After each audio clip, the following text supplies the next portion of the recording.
back to Ghost Powered Entertainment. I'm your host, Kanan Becker, and today I talk about the 10 scariest villains not in a horror movie.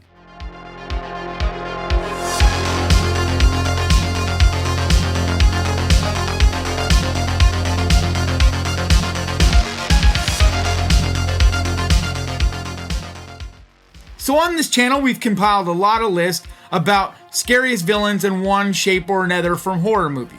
But I thought it might be fun today to talk about the scariest villains that are not in a horror movie. Stuff that we grew up with, stuff that scared us while we were kids, etc. Just movies that had really scary characters, but weren't necessarily a quote-unquote horror movie. So with that, let's get to the list. Kicking off this list is Darth Sidious from Star Wars. Once more, the Sith will rule the galaxy. And he is just so evil. From the first time I saw him, the first time I saw this movie, I was pretty young, and he just epitomizes evil. This world that's created in the Star Wars universe, he is Satan, he's Lucifer, he is that icon of evil. And just the way he draws the evil out of people and seduces you into falling in and going to the dark side. He just really reminds me of the snake from the story of Adam and Eve. But Darth Sidious has just always been very disturbing to me and has always gotten to me ever since I can remember. Next up is Penguin from Batman Returns.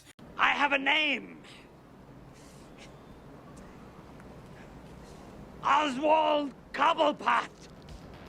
And I've always loved him, but at the same time, he's always nauseated me. It's like there's this sympathy for him, but yet there's chills that he gives you. He just is very disturbing, and Danny DeVito plays him so well.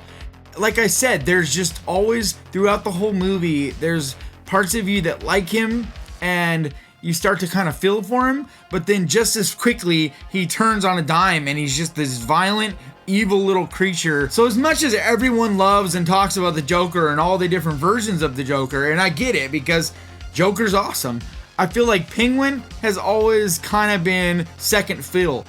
This version of Penguin that Danny DeVito does is just brilliant, and I feel like it is always deserved to get more credit than it does. It's just such a brilliant, larger-than-life character that he plays in this film. Next up is the Ripper from Last Action Hero.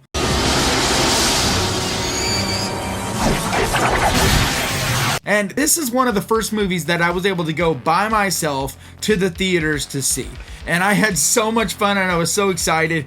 And this is not a scary movie really, but I always found the Ripper character, the serial killer, the Ripper, to just be terrifying. Just to his gritty, nasty teeth, to the way he throws the axe, the whole scene in the rain, and the way there's this slow motion with the axe flying at him. The fact that he kills a kid in the beginning of this movie. I mean, what movies do you kill a kid? The villain kills a kid right at the beginning. And I mean, me being 12, 13 years old, like, that was just awesome. It was like scary, but exciting. He's just the most wicked, badass villain. And the fact that he's mano a mano with Arnold Schwarzenegger, who at the time was like my favorite action star in the world. And I think the Ripper is a very underappreciated, very underrated, just creepy as hell villain. All right, next up, and hopefully I could say this name right, it's Major Arnold Ernst Toht, or something along those lines. Good evening, Fräulein. The bar is closed. We are not thirsty. But he's the evil as hell, creepy German guy from Indiana Jones and the Raiders of the Lost Ark. And this guy, wow, everything from the beginning in the bar where he's chasing the girl around trying to attack her and get the charm from her, and he's just so damn creepy. He gets his hand burnt, and then later on he's just, man, this guy, I swear, he just oozes evil. It just epitomizes that creepy, lurking in the dark guy who gets pleasure from torturing people and from doing horrible things, and like, you just imagine the awful things that he's done. But this guy, he gets it at the end, and it is really horrifying when his face melts and all that. But in general, though, this guy is just so creepy to me. And for a movie that's not a horror movie, this movie has a couple scenes that are definitely horror. And this guy is definitely a horror villain, so to speak, even though he's not in a horror movie. All right, now we go to the Coachman from Pinocchio. I'm collecting stupid little boys. They never come back as boys.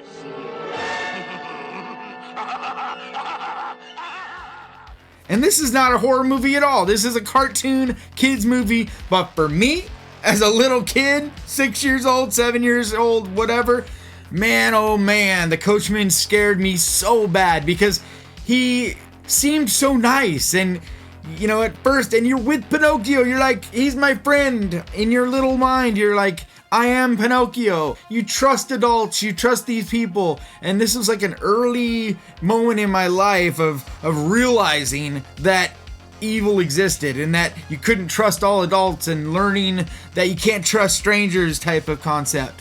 It was really hard as a little kid to get your head around that, because in my little mind, it was like one of these days, Pinocchio is gonna finally listen to me yelling at the TV. But either way, this guy in my head as a kid was one of the scariest villains. And next is the Joker from The Dark Knight. Make this pencil disappear. It's gone.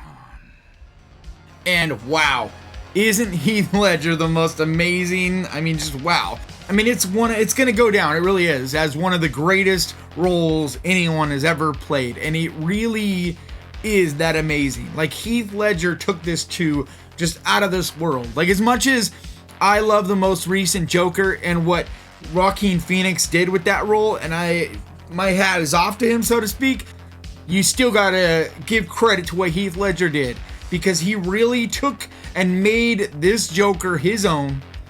And as many amazing roles as maybe done down the road, other people playing Joker, whatever, you'll never forget that role. He really felt like someone who had just completely lost their mind and had gone completely off the deep end. And in a lot of ways, you could kind of understand and relate to the pain and what he was going through. You kind of felt sympathetic, but at the same time, he was just terrifying.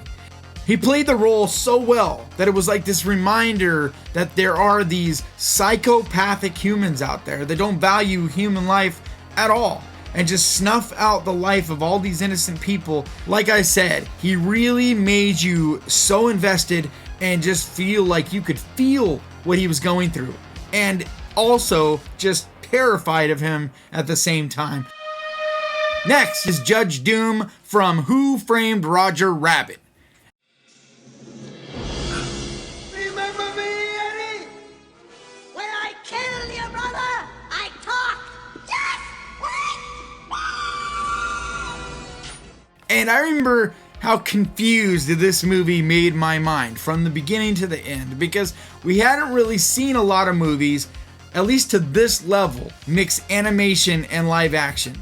We had this and that here and there, Disney movies and whatever, but Who Framed Roger Rabbit kind of took it to another level, because not only did they blend together so seamlessly animation and live action, but it was also an adult movie. And so you're watching this animation, you're thinking, okay, it's cartoons and there's fun and there's laughter.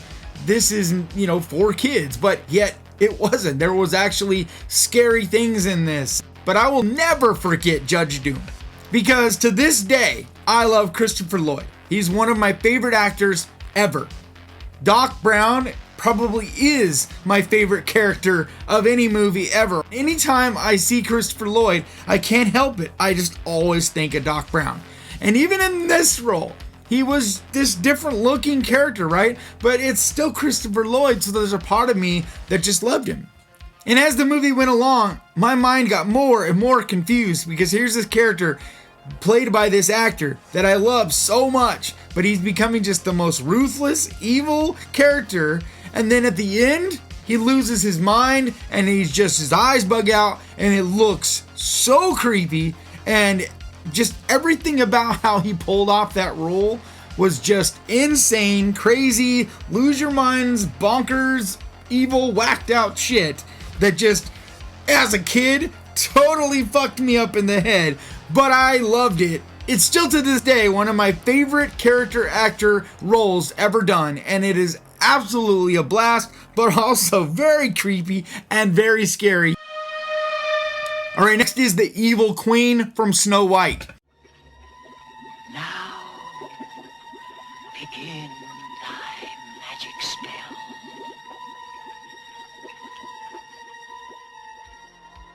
This is one of the very first movies I can remember. I remember being a very young kid and watching this movie over and over and over on a loop with a couple other Disney movies that we just watched over and over and over. And she was evil. Like, in my little brain, this was the most evil character. And it really was teaching me what evil was for the very first time. So even to this day, when I picture evil and I think of evil things, she just is it. Like, I can't help but think of her when I think of evil. It's very funny how your brain works that way. But I'll always think of the apple as that evil device, something that I love, something that in the movie looks absolutely delicious, right? But yet you know it's poison.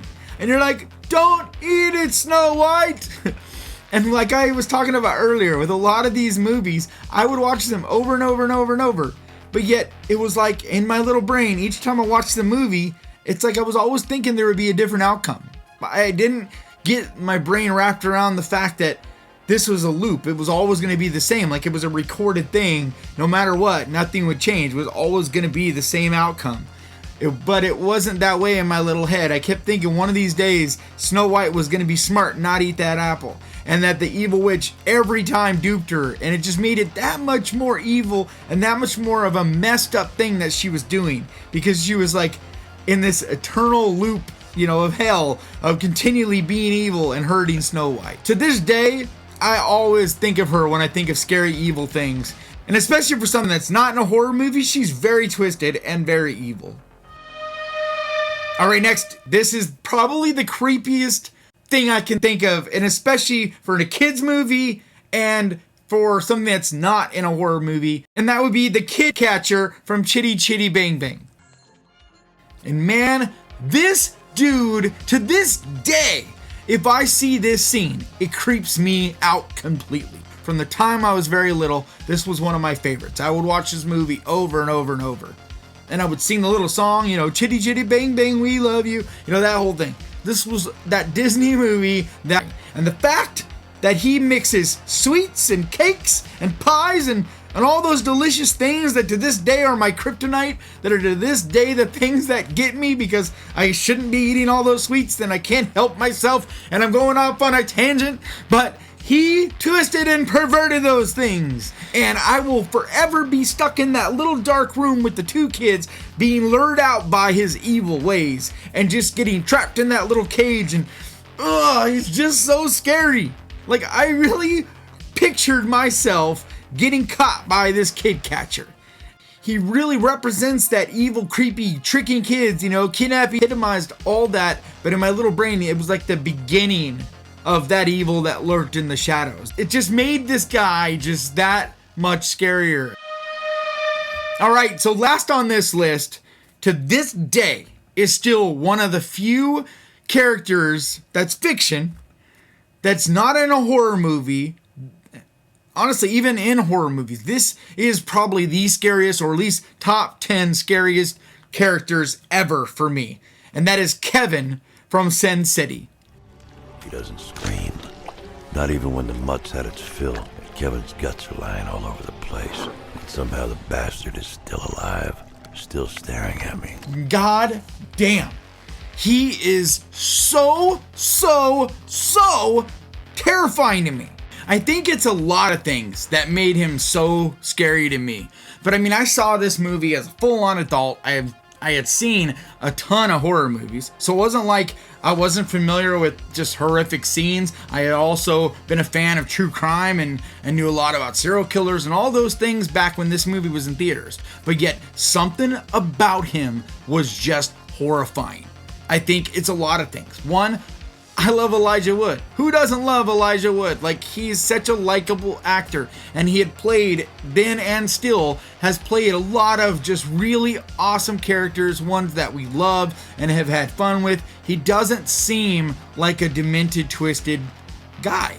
And then the fact that in this movie he has this really, I don't know, peaceful, like sweet kind of demeanor, almost looks like he's nice at first, but then as things go, and he has this creepy ass smile that just never goes away, and he doesn't talk and he doesn't do anything, but yet he still has this horrible grin. And then the way it's described, the things that he does, and then even when he's being killed and stuff, he's still got that fucked up smile. If you haven't seen Sin City, shame on you. You should be watching Sin City. But he is the standout in that movie. There was nothing I was more happy with in that movie than when they killed that disgusting little piece of shit. And I'm telling you, man, Elijah Wood played that role so good. And I know I'm getting all worked up, but I'm telling you that's because this character is just that creepy to me. Alright, so I'd love to know what you guys get creeped out by. What are the characters not in a horror movie that you guys get freaked the fuck out by? Tell me in that comment spaces down there, because that's what they're for. But that's going to do it for me today. I hope you guys got something out of this list, enjoyed it. And if you would, please hit that subscribe button and ding that little bell, because that is the best way to keep track of this channel. And when I post videos like this, and I try to post videos like this at least 2 times every week. And like always, I want to give a huge thank you to my patrons, because your support means so much to me. And if you would like to find out more about becoming a patron, the link is down in the description below. And like always, thank you so much for watching. Please crush that like button, and remember, horror can be fun. I will see you guys next time.